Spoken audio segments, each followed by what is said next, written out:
Praise the Lord. Greetings to you all in the name of our Lord and Savior Jesus Christ. Today's Bible verse, Proverbs 29 verse 6. Honest people are happy and free. ಜ್ಞಾನೋಕ್ತಿಗಳು 29ನೇ ಅಧ್ಯಾಯ 6ನೇ ವಚನ. ಒಳ್ಳೆಯವನು ಉಲ್ಲಾಸಗೊಂಡು ಹರ್ಷಧ್ವನಿಗೈಯುವನು. ಇವತ್ತಿನ ವಾಕ್ಯದಲ್ಲಿ ನಾವು ನೋಡ್ತಾ ಇದ್ದೇವೆ, ಯಾರು ಒಳ್ಳೆಯ ಜನರಾಗಿರುತ್ತಾರೋ, ಯಾರು ಒಳ್ಳೆಯ ಕಾರ್ಯಗಳನ್ನು ಮಾಡುತ್ತಾರೋ, ಯಾರು ಕರ್ತನಿಗೆ ಮೆಚ್ಚುಗೆಯುಳ್ಳ ಕೆಲಸಗಳನ್ನು ಮಾಡ್ತಾರೋ ಅಂಥವರು ಉಲ್ಲಾಸಗೊಳ್ಳುವರು, ಹರ್ಷದಿಂದ ಇರುವರು, ಅವರ ಬಾಯಿಂದ ಯಾವಾಗಲೂ ಹರ್ಷಧ್ವನಿ ಉಂಟಾಗುವುದು ಎನ್ನುವಂತಹ ವಾಕ್ಯವನ್ನು ನಾವು ನೋಡುತ್ತೇವೆ ಪ್ರಿಯರೇ. ಹೌದು, ಕೀರ್ತನೆ 149:5ನೇ ವಚನದಲ್ಲಿ ಭಕ್ತರು ತಮಗುಂಟಾದ ಮಹಿಮೆಯಲ್ಲಿ ಹಿಗ್ಗಲಿ, ಹಾಸಿಗೆ ಮೇಲಿರುವಾಗಲೂ ಉತ್ಸಾಹ ಧ್ವನಿ ಮಾಡಲಿ ಎಂಬುದಾಗಿ ದೇವರ ವಾಕ್ಯ ಅಲ್ಲಿ ನಮಗೆ ತಿಳಿಸುತ್ತದೆ. ಅಂದರೆ ಭಕ್ತರಂದರೆ ಒಳ್ಳೆಯ ಜನರು ಅವರಿಗೆ ಉಂಟಾಗಿರ್ತಕ್ಕಂಥ ಮಹಿಮೆಯಲ್ಲಿ, ದೇವರ ಆಶೀರ್ವಾದದಲ್ಲಿ ಅವರು ಹೀಗೆಲ್ಲಿ ಅವರು ಸಂತೋಷ ಪಡಲಿ. ಮತ್ತು ಅವರು ದಿನವೆಲ್ಲ ಕೆಲಸ ಕಾರ್ಯಗಳನ್ನು ಮುಗಿಸಿಕೊಂಡು ರಾತ್ರಿ ವೇಳೆಯಲ್ಲಿ ಹಾಸಿಗೆಗೆ ಹೋದಾಗ ಹಾಸಿಗೆಯ ಮೇಲಿರುವಾಗಲೂ ಕೂಡ ಉತ್ಸಾಹ ಧ್ವನಿ ಮಾಡಲಿ ಎನ್ನುವಂಥ ವಾಕ್ಯವನ್ನು ನಾವಿಲ್ಲಿ ನಾವು ನೋಡ್ತೇವೆ ಪ್ರಿಯರೇ.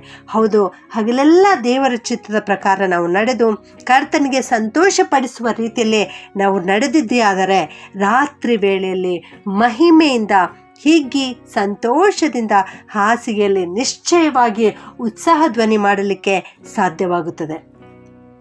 ರಾತ್ರಿ ವೇಳೆಯಲ್ಲಿ ಕೆಲವರಿಗೆ ದುಃಖಕರವಾದ ರಾತ್ರಿಯಾಗಿರುತ್ತದೆ, ಕೆಲವರಿಗೆ ಅದು ಸಂತೋಷಕರವಾದ ರಾತ್ರಿಯಾಗಿರುತ್ತದೆ. ಯಾರು ಅನಾರೋಗ್ಯದಲ್ಲಿರ್ತಾರೋ ಅಂಥವರಿಗಂತೂ ರಾತ್ರಿ ಅತಿಯಾದ ನೋವುಂಟಾಗುವಂತಹ ರಾತ್ರಿಯಾಗಿರುತ್ತದೆ. ಯಾವಾಗ ಬೆಳಗಾಗುತ್ತದೋ ಎಂದು ಅವರು ಮುನ್ನೋಡುವಂಥವರಾಗಿರುತ್ತಾರೆ.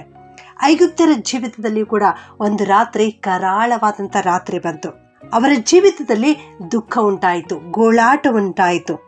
ಯಾಕೆಂದರೆ ಅವರ ಮನೆಯಲ್ಲಿ, ಪ್ರತಿಯೊಬ್ಬೊಬ್ಬರ ಮನೆಯಲ್ಲಿ ಅವರ ಚೊಚ್ಚಲ ಮಕ್ಕಳು ಮರಣ ಹೊಂದಿದರು, ಚೊಚ್ಚಲ ಪ್ರಾಣಿಗಳು ಮರಣ ಹೊಂದಿದೆವು.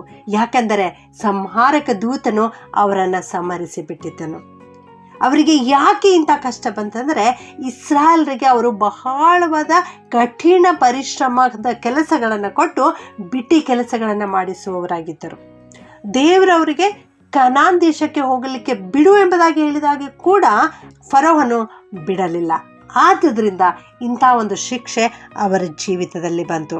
ಅಹಾಬನ ಬಗ್ಗೆಯೂ ನಾವು ನೋಡ್ತೇವೆ. ಅವನು ನಾಬೋತನ ದ್ರಾಕ್ಷಿ ತೋಟವನ್ನು ತನ್ನದನ್ನಾಗಿ ಮಾಡಿಕೊಂಡಿದ್ದನು. ಇಂಥ ಒಂದು ಕೃತ್ಯವನ್ನು ಅವನು ಮಾಡಿದ್ದರಿಂದ ಆ ರಾತ್ರಿ ಅವನಿಗೆ ನಿದ್ದೆ ಬರಲಿಲ್ಲ ಎಂಬುದಾಗಿ ಸತ್ಯವೇದದಲ್ಲಿ ನಾವು ನೋಡ್ತೇವೆ ಪ್ರಿಯರೇ. ಹೌದು, ನಾವು ಕೆಟ್ಟ ಕಾರ್ಯಗಳನ್ನು ಮಾಡುವಾಗ, ಕೆಟ್ಟ ಆಲೋಚನೆಗಳನ್ನು ಮಾಡುವಾಗ, ಹಾಸಿಗೆ ಮೇಲಿರುವಾಗ ನಮಗೆ ನಿದ್ದೆ ಬರುವುದಿಲ್ಲ, ಉತ್ಸಾಹ ಧ್ವನಿ ನಮ್ಮ ಬಾಯಿಂದ ಬರುವುದಿಲ್ಲ. ಆದರೆ ನಾವು ದಿನವೆಲ್ಲ ಪರಿಶುದ್ಧವಾಗಿ ಜೀವಿಸಿ, ಪರಿಶುದ್ಧ ಜೀವನವನ್ನು ಜೀವಿಸಿ, ಸೈತಾನನ ಶೋಧನೆಗಳನ್ನು ಎದುರಿಸಿ ಜಯ ಹೊಂದಿದವರಾಗಿ ಹಾಸಿಗೆಗೆ ಹೋಗುವಾಗ ಕರ್ತನ ಕೃಪೆ ನಮ್ಮೊಂದಿಗಿರುತ್ತದೆ. ಆಗ ನಾವು ಕರ್ತನನ್ನು ನೆನೆಸಿ, ಆತನ ಕೆಲಸ ಕಾರ್ಯಗಳನ್ನು ನೆನೆಸಿ, ಆತನಿಗೆ ಹಾಡಿ ಹರ್ಷಿಸಿ ಕೊಂಡಾಡಲಿಕ್ಕೆ, ಸಂತೋಷ ಪಡಲಿಕ್ಕೆ ಸಾಧ್ಯವಾಗುತ್ತದೆ ಪ್ರಿಯರೇ. ಪೌಲ ಸೀಲರ ಬಗ್ಗೆಯೂ ನಾವು ನೋಡ್ತೇವೆ. ಅವರು ದೇವರ ವಾಕ್ಯವನ್ನು ಸಾರುತ್ತಿರುವಂತಹ ಸಂದರ್ಭದಲ್ಲಿ ಅವರನ್ನು ಹಿಡಿದು ಸೆರೆಮನೆಗೆ ಹಾಕಿದ್ದರು. ಅವರ ಕಾಲುಗಳಿಗೆ ಕಬ್ಬಿಣದ ಬೇಡಿಗಳಿಂದ ಕಟ್ಟಿ ಹಾಕಿದ್ದರು. ಇಂಥ ಒಂದು ಸಂದರ್ಭದಲ್ಲಿಯೂ ಕೂಡ ಅವರು ಗುಣಗುಟ್ಟಲಿಲ್ಲ. ಅವರು ಕ್ರಿಸ್ತನ ಪ್ರೀತಿಯನ್ನು, ಕ್ರಿಸ್ತನ ತ್ಯಾಗವನ್ನು ನೆನೆಸಿ ಅವರು ತಮ್ಮ ಹೃದಯದಲ್ಲಿ ಸಂತೋಷವನ್ನು ವ್ಯಕ್ತಪಡಿಸಿದರು, ಕರ್ತನಿಗೆ ಸ್ತುತಿ ಪದಗಳನ್ನು ಹಾಡಿದರು. ಹೌದು, ನಾವು ಕೂಡ ಇದನ್ನೇ ಮಾಡಬೇಕು. ನಮ್ಮ ಕಷ್ಟದ ಪರಿಸ್ಥಿತಿಯಲ್ಲಿರುವಾಗಲೂ, ನಾವು ಯಾವ ಒಂದು ಸ್ಥಿತಿಯಲ್ಲಿದ್ದರೂ ಕೂಡ ದೇವರಿಗೆ ಮೆಚ್ಚುಗೆಯ ಜೀವನವನ್ನು ಜೀವಿಸಬೇಕು. ಆಗ ನಾವು ಸಂತೋಷದಿಂದಿರಲಿಕ್ಕೆ ಸಾಧ್ಯವಾಗುತ್ತದೆ. ಕರ್ತನಿಗೆ ಸ್ತುತಿ ಪದಗಳನ್ನು ನಾವು ಹಾಡುವಂಥವರಾಗಿರಬೇಕು.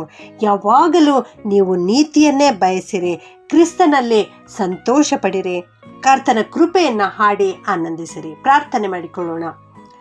ಭೂಪರಲೋಕಗಳ ಒಡೆಯನಾಗಿರುವಂಥ ನಮ್ಮ ಪರಲೋಕದ ತಂದೆಯಾದ ದೇವರೇ, ನಿಮಗೆ ಸ್ತೋತ್ರ ಉಂಟಾಗಲಿ ಕರ್ತನೆ. ಒಳ್ಳೆಯವನು ಉಲ್ಲಾಸಗೊಂಡು ಹರ್ಷಧ್ವನಿಗೈಯುವನು ಎನ್ನುವಂಥ ವಾಕ್ಯವನ್ನು ಇವತ್ತು ನಮಗೆ ಕಲಿಸಿಕೊಟ್ಟದಕ್ಕಾಗಿ ನಿಮ್ಮನ್ನು ಕೊಂಡಾಡ್ತೇವೆ ಕರ್ತನೆ. ಹೌದು ದೇವ, ನಾವೆಲ್ಲರೂ ಕೂಡ ಒಳ್ಳೆಯವರಾಗಿ ಜೀವಿಸಲಿಕ್ಕೆ ಸಹಾಯ ಮಾಡು. ನಿನ್ನ ದೃಷ್ಟಿಯಲ್ಲಿ ಒಳ್ಳೆಯದನ್ನೇ ಮಾಡಲಿಕ್ಕಾಗುವಂತೆ ಸಹಾಯ ಮಾಡು ಅಪ್ಪ.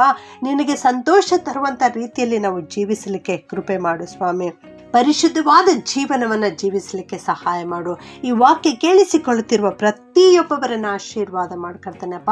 ಇವರ ಜೀವಿತದಲ್ಲಿ ಬರುವ ಸೈತಾನ್ನ ಎಲ್ಲ ಶೋಧನೆಗಳನ್ನು ದೇವರ ವಾಕ್ಯವೆಂಬ ಕತ್ತಿಯನ್ನು ಹಿಡಿದುಕೊಂಡು ಜಯಿಸಲಿಕ್ಕಾಗುವಂತೆ ಇವರಿಗೆ ಕೃಪೆ ಮಾಡಿ ನಡೆಸಬೇಕಾಗಿ ಯೇಸುವಿನ ನಾಮದಲ್ಲಿ ಬೇಡುತ್ತೇನೆ ತಂದೆಯೇ, ಆಮೆನ್.